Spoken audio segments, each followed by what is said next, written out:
New York City, the capital of commerce, the height of fashion, the birthplace of Broadway, and home to more than 8 million people from every walk of life. This week and next, a little bite of the Big Apple is right here in Washington, D.C. as part of the Smithsonian's Folklife Festival. We take you there now for a taste of what New York is all about.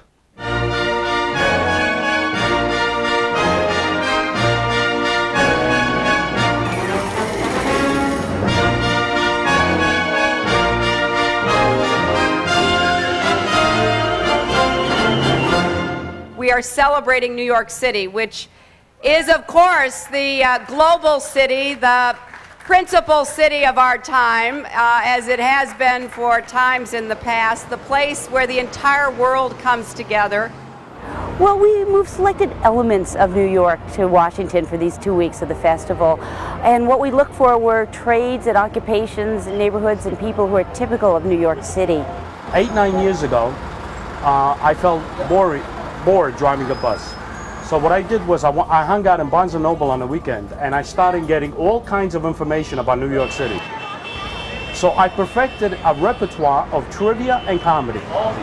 We're going to have a little quiz on the bus. The winner will get a free ride tomorrow at the same time. Does anybody know where the name New York comes from?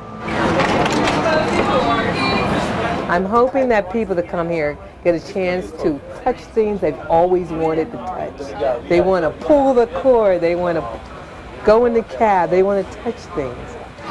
Watch the clothes. Well, unfortunately, this product can only be found in New York. The Ollie's much softer dough, has no sugar, whereas bagel dough has sugar, and it's a stiffer dough. 7 years ago, our fathers brought forth on this continent a new nation.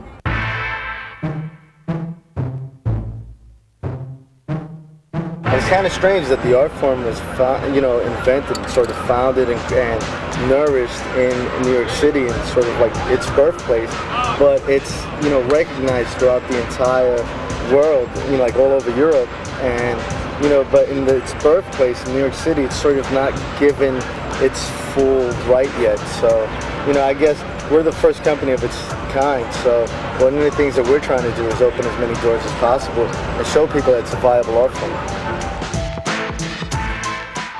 Some of our best work has been sketched out on cocktail napkins. I think one time, tell your story, one time we was at a meeting and everybody came up, like 7 artists that was bidding on this one job. And everybody had this, real expensive paper, fine ink. And they asked us, do you have a sketch? And we're like, no. So we saw a napkin laying on the table, so we just grabbed it and did like a rough sketch and here, show it to the vice president. So now the vice president comes back and says, I love it. I love it. This is what I'm looking for. Well, I hope people come away with a very different non-stereotype view of New York and New Yorkers. The city that I see portrayed all the time is not the city I know.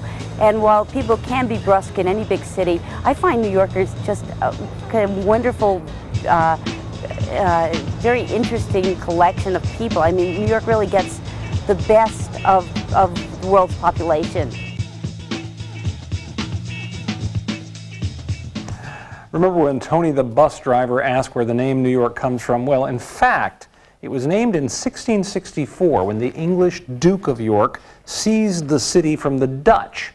So if you're in the D.C. area this summer, maybe for the 4th of July holiday, make sure you check out the Folklife Festival going on now until July 8th.